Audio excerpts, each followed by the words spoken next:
Hey everyone, it's Zizo Mo, and today we're diving headfirst into the world of luxury cars as we put BMW under the microscope. BMW, with its legendary status and instantly recognizable grille, has long been a dominant force in the luxury car market. But how do they really stack up against their rivals? That's what we're here to find out.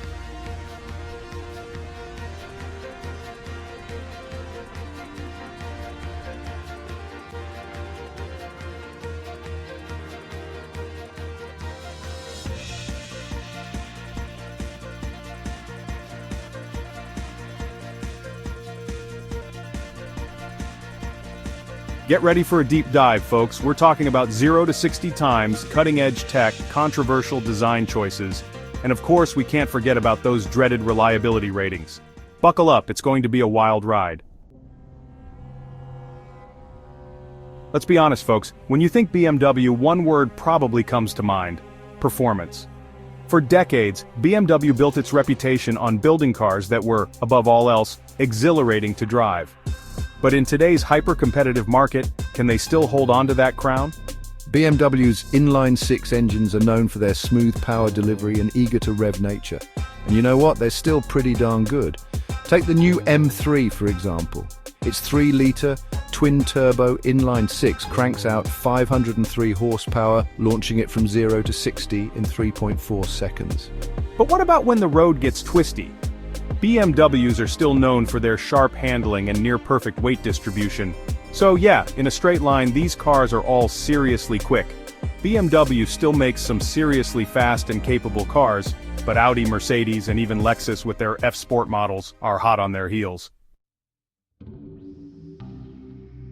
Alright, let's talk design. This is where things get a little more subjective. But there's no denying that BMW has been making some, let's say, interesting choices lately. Remember the good old days of the E46 M3 or the E39 5 series? Those were handsome cars with timeless designs that still look good today. But lately, BMW's design language has taken a turn towards the, shall we say, avant-garde. The giant kidney grills on the new 4 Series and M3 have been, to put it mildly, polarizing. Some people love the bold look, while others think they look like a beaver trying to swallow a watermelon. I'll let you decide where you fall on that spectrum. Inside, BMW has generally played it a bit safer. Their interiors are still driver-focused, with high-quality materials and a logical layout. But again, the competition isn't just standing still. Audi's interiors are known for their minimalist elegance and cutting-edge technology, while Mercedes cabins are dripping with luxury and ambiance. For my money, I still think Audi has the best interiors in the business. They just have this clean, modern, and sophisticated feel that's hard to beat. Mercedes interiors are undeniably luxurious, but sometimes they feel a little over the top, like they're trying too hard. When it comes to exterior design, I think it's a closer race. Mercedes, I think, has been doing a fantastic job with their current design language. It's elegant, sporty, and modern all at the same time. Audi's design is a little more understated, but still very handsome. BMW, well, they're definitely not afraid to take risks. Whether those risks pay off is up for debate. Alright, let's talk tech, because let's face it, in today's car market, you can't have a luxury car without a boatload of gadgets and gizmos. And fortunately for BMW, this is an area where they've generally excelled. BMW's iDrive infotainment system has been around for a while, and it's gone through its fair share of updates and revisions. But with the latest iteration, I think they've finally nailed it. It's intuitive, responsive, and highly customizable. Plus it offers both touchscreen and rotary knob control, so you can use whichever method you prefer. But as always, the competition isn't far behind. Audi's MMI system is another strong contender, known for its sharp graphics and logical menu structure.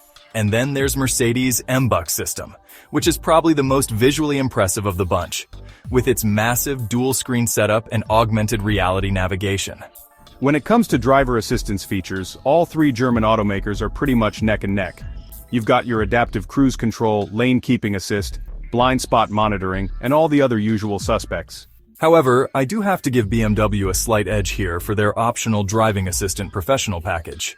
This system offers some truly impressive features, like semi-autonomous driving capabilities in certain situations. It's not quite self-driving, but it's pretty darn close. Overall, I think BMW is still a leader in the technology department, but Audi and Mercedes are right there with them. And let's not forget about Lexus. They've been making some big strides in recent years with their infotainment systems and driver assistance features. Okay folks, it's time to address the elephant in the room: reliability. This is where things have traditionally been a bit, shall we say, touch and go for BMW. Look, I'm not going to sugarcoat it. BMWs, especially the more complex and high-performance models, have a bit of a reputation for, let's just say, needing a little extra love. And by love, I mean trips to the mechanic. Now, to be fair, reliability is a complex issue, and there are a lot of factors at play. But the fact remains that, according to sources like J.D. Power and Consumer Reports, BMW's reliability ratings haven't always been stellar. But here's the thing, they have been improving. In recent years, BMW has made a concerted effort to address their reliability issues, and it seems like those efforts are starting to pay off. Their latest models are showing fewer problems, and their overall dependability ratings are on the rise. But what about the competition? Well, Lexus has consistently been at or near the top of reliability rankings for years. They build some of the most dependable cars on the planet, period. Audi and Mercedes, on the other hand, fall somewhere in between BMW and Lexus. They're generally considered to be reliable brands, but they're not quite as bulletproof as Lexus. So, what's the takeaway here? Well, if reliability is your number one priority, Lexus is probably the way to go. But if you're dead set on a German luxury car, BMW is no longer the risky proposition it once was. All right, folks, let's talk about the bottom line. Price. Luxury cars don't come cheap, and BMWs are no exception. In fact, they're often among the most expensive cars in their respective segments. But here's the thing, you're often getting a lot for your money. BMWs tend to come standard with a lot of features that are optional on their competitors. Plus, they hold their value remarkably well, so you're likely to get a good chunk of your money back when it's time to sell or trade it in. But let's get down to specifics. A base model BMW 3 Series will set you back around $42,000. That's a bit more than a comparable Audi A4, which starts at around $40,000, or a Mercedes-Benz C-Class, which starts at around $43,000. As you move up the model range, the price gap tends to widen. A fully loaded BMW M3 Competition xDrive will set you back well over $80,000. That's a lot of dough, no matter how you slice it.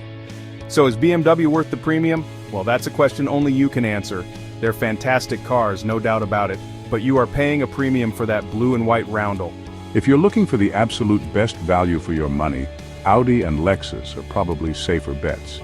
But if you want that undeniable BMW driving experience, and you're willing to pay for it, then go for it. So there you have it, folks, the BMW versus its rivals showdown. As we've seen, BMW continues to impress with its performance, technology, and luxurious interiors. They've made strides in reliability, although some might argue there's still room for improvement.